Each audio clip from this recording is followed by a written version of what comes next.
Hi guys, I'm Karishma Karer and welcome to the Hour Markers. I have with me today the CEO of Girard Perregaux, Patrick Pruniaux. Did I get that right? You get it very right. Welcome to the Hour Markers, Thank you, Patrick. Karishma. Thank you for being here with us. I want to start with you. You've been a part of this industry for a very long time. 15 years with Tag Heuer, then with Apple, and then the Kering Group. Talk us through the journey. So I was not actually 15 years with Tag Heuer. I started 15 years ago in the industry. Oh, okay. But I spent quite some time with Tag Heuer. You're right, no worries. And so I work in different industries and in different continents, different countries. And about 15 years ago, I moved to Switzerland. I started working for Tag Heuer. From then, after many years, I actually joined Apple in Cupertino first and in London. And 4 years ago, I took over the management of Ulysse London. And I've been at the helm of GirardPerregaux now for a little bit more than 3 years. And how has that journey been? It's quite amazing. A transformation from where you were to where you are today. Yeah, amazing. And also, those are two very iconic brands and very exciting, especially for GirardPerregaux. It's really a privilege to be leading a company which is 230 years old, yes.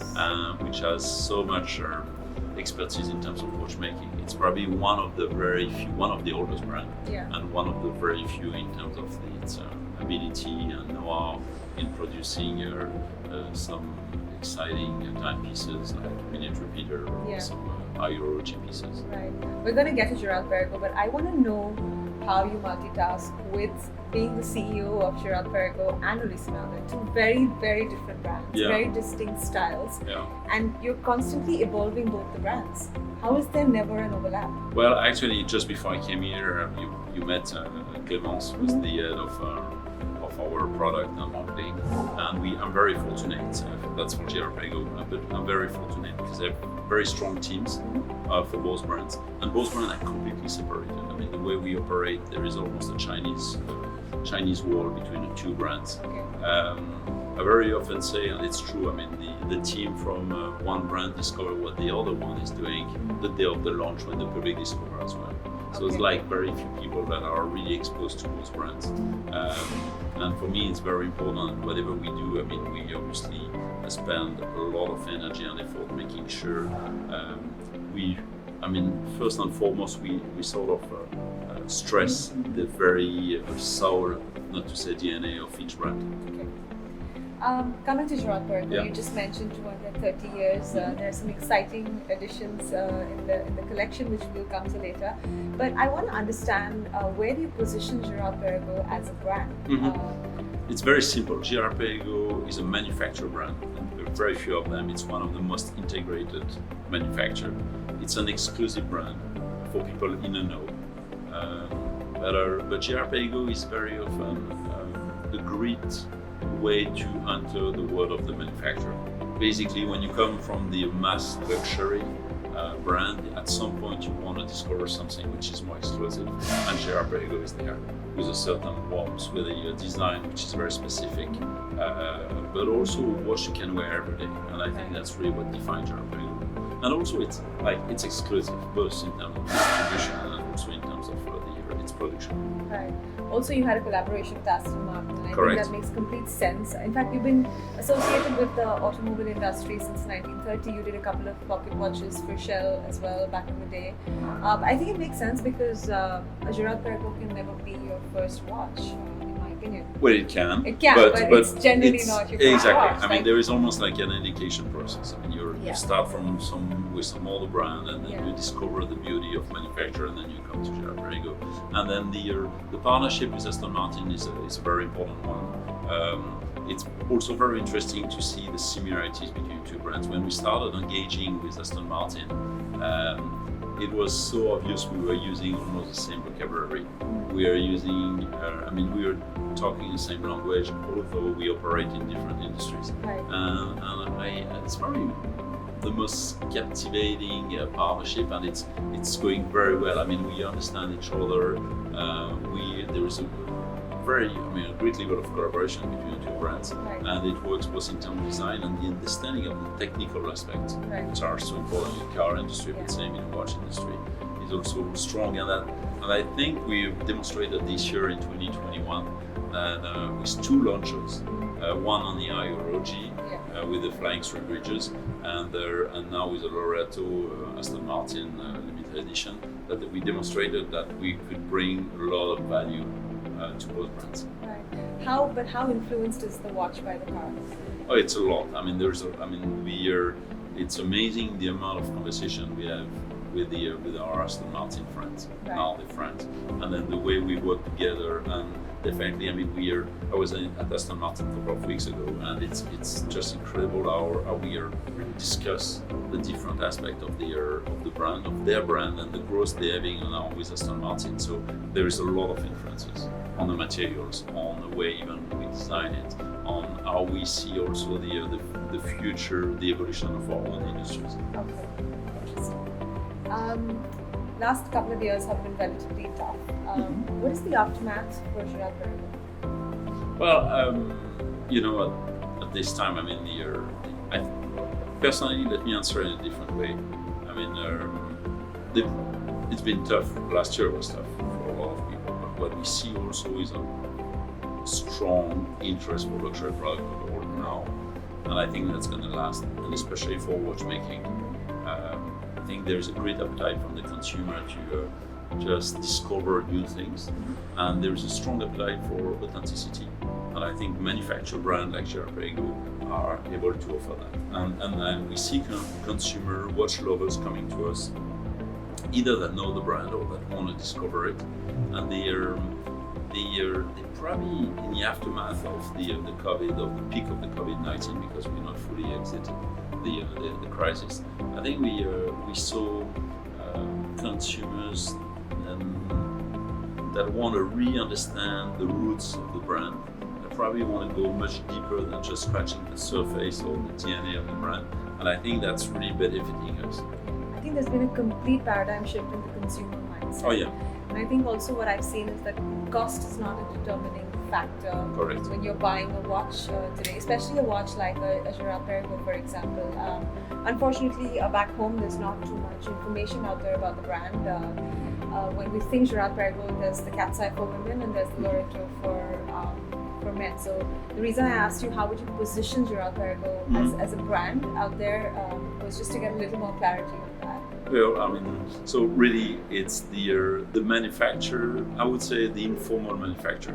So we're a manufacturer with history, which is a more approachable, I would say, in the for a consumer. I mean, you can, when the moment you're old Loreto and you start wearing it, you feel super comfortable and you feel you can wear it every day. Yeah, it also has a very distinct personality. Like it one of does. those watches you look at from a distance and you just know it's it's a GirardPerregaux. Absolutely. Whether it's a cat's eye is a very good example for women. But also on a Loreto is a great watch also for women. Yes, I love that. I think that's changed. The whole perception of watches for women has completely changed. I would personally wear the Loreto. Particularly, I got a glimpse of the new ones that you're introducing to celebrate 230 years. Yes. There's the Esmeralda, I think. There's two Loretos you have, and the cat's eye. Yeah, correct. I mean, tell us a little bit about those watches. I mean, on the Esmeralda is really it's Esmeralda secret now we're launching. You know, we leveraging all the history of the brand, but we take it to another level of the artwork, and I hope people that are viewing this are gonna have a look at it. But it's a mix of so many expertise, watchmaking inside, design. We're also using a lot of craftsmanship, and including our own craftsmanship. I mean, you're probably aware that we make our own enamel. Yes. And there is a lot of focus this year to celebrate the manufacturer on the enamel. There is enamel, you see dials, but also on the cover of the gold on the Esmeralda. And same, excuse me, and same on the Loreto that's being launched on the cat's eye, where we have enamel dies. And as I explained, I mean, we get that great expertise. We make one of the nicest enamel dies in Switzerland. Yeah, I can't wait to get my hands on them. I think it's we're really check it out after mind-blowing. For sure, we won't miss it. Any specific plans for India, Patrick? I mean, to come over again. I mean, we're very fortunate. We have a great partner in India.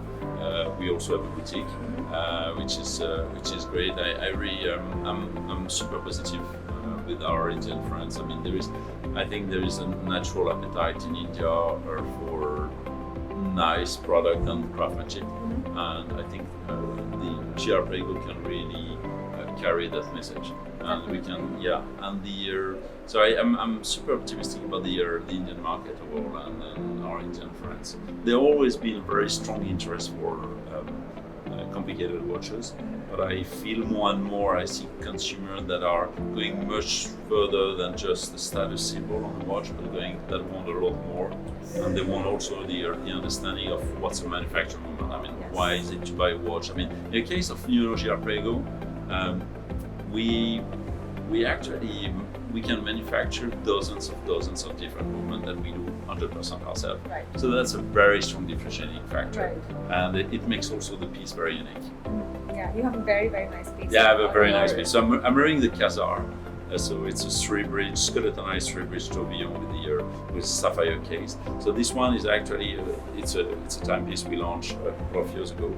But because of the complexity of the case and also the movement, we are only able to release a couple of them every year. And it's interesting. Thank you for the compliment. It's like when people spot that watch, they're like, "Really? Can I try it?" I want you to try it. I actually. will, but that's just one of the perks you have of being the CEO of the company. Yeah, absolutely. Try this. It is so light. It is light, and I love the strap. What material is the strap? Yeah, that's the Patrick strap.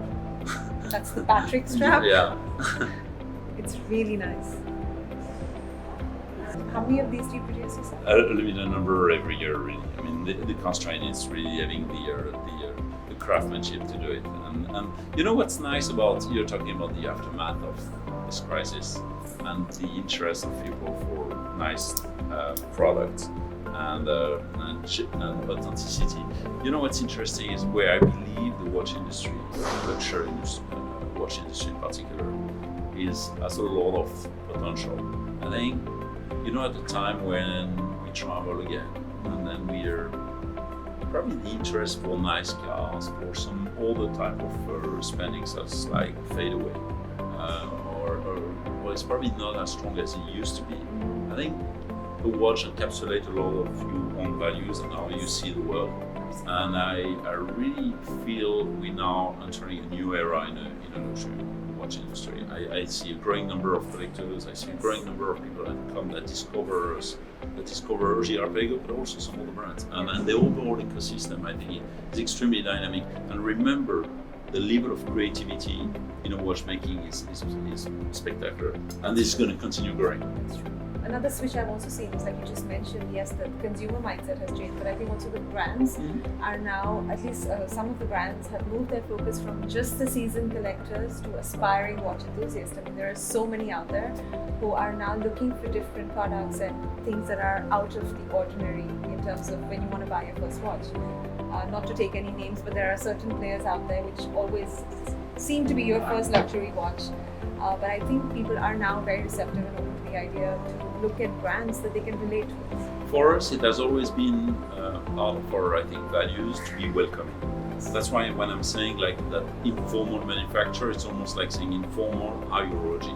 And when I say informal, it's welcoming, would be a better word. It's like I think you can come to us and we be able to explain why we do, where we have that crazy level of finishing on our movements when you actually don't see the movement, or you only see part of it, but it's actually the beauty is inside as well. It's part of your values. Right. And same, I mean, we can explain a lot of things and we welcome it. I mean, we think that it's not because you